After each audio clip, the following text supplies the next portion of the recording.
বাংলাদেশের নাগরিক এবং বাংলাদেশের নাগরিক হিসাবে আমরা একটি সুন্দর স্থিতিশীল রাষ্ট্র আমাদের সন্তানদের নিরাপদ রাখার জন্য প্রতিনিয়ত এই ধরনের পেশার মাধ্যমে আমরা কষ্ট করে যাচ্ছি। কিন্তু এই যে সংকটটা আমাদের সামনে এসেছে, এই সংকট থেকে উত্তরণের জন্য ভবিষ্যৎ রূপকল্পটা কি হবে, প্রস্তাবনাটা কি হবে, আমাদের একমাত্র আলোচনা সেটা হলো গণপরিষদ। কালেক্টরটা নিয়ে ইউজ করুন যে এনসিপি গণপরিষদের নির্বাচন নিয়ে আসন ভাগাভাগি করতে চায়, বিএনপিকে গণপরিষদের সেই নির্বাচনে আসনের মধ্যে ভাগ পেতে চায় কিনা সে আহ্বান তারা রাখতে পারে।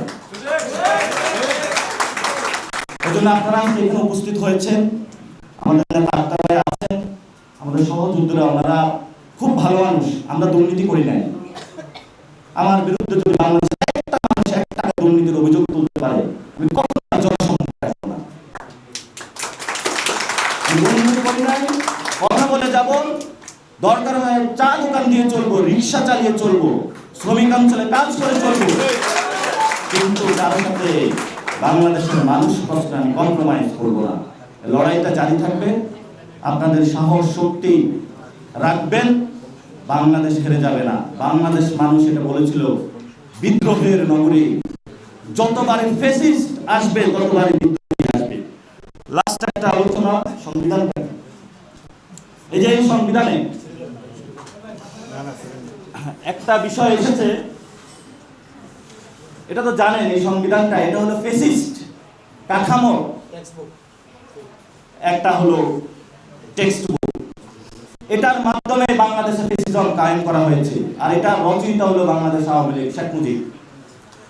আমরা 3 তারিখে যখন ঘোষণা দিয়েছিলাম, আমরা বলছিলাম ফ্যাসিস্ট যে সিস্টেম রয়েছে সেটা আমরা বিলোপ চাই। সেই সিস্টেমের যে হাতিয়ার রুল বুক হলো এই সংবিধান।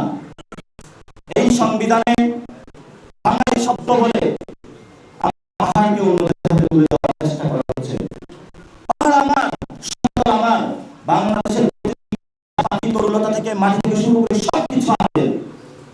বিদেশি শক্তির হাতে যদি কেউ তুলে দিতে চায়, আমরা সেটা কখনো মানব না।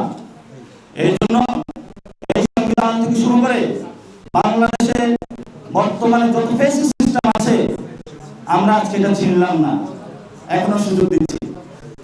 এই সংবিধান জনগণ ছেড়ে ফেলে দিচ্ছে কাজ হবে, কিন্তু এই সংবিধান নিয়ে এখনো বগল দাবা করে অনেক ঘুরে অনেক মন্ত্রণালয় আছে, তারা সংবিধানের সবক আমাদেরকে দিচ্ছে।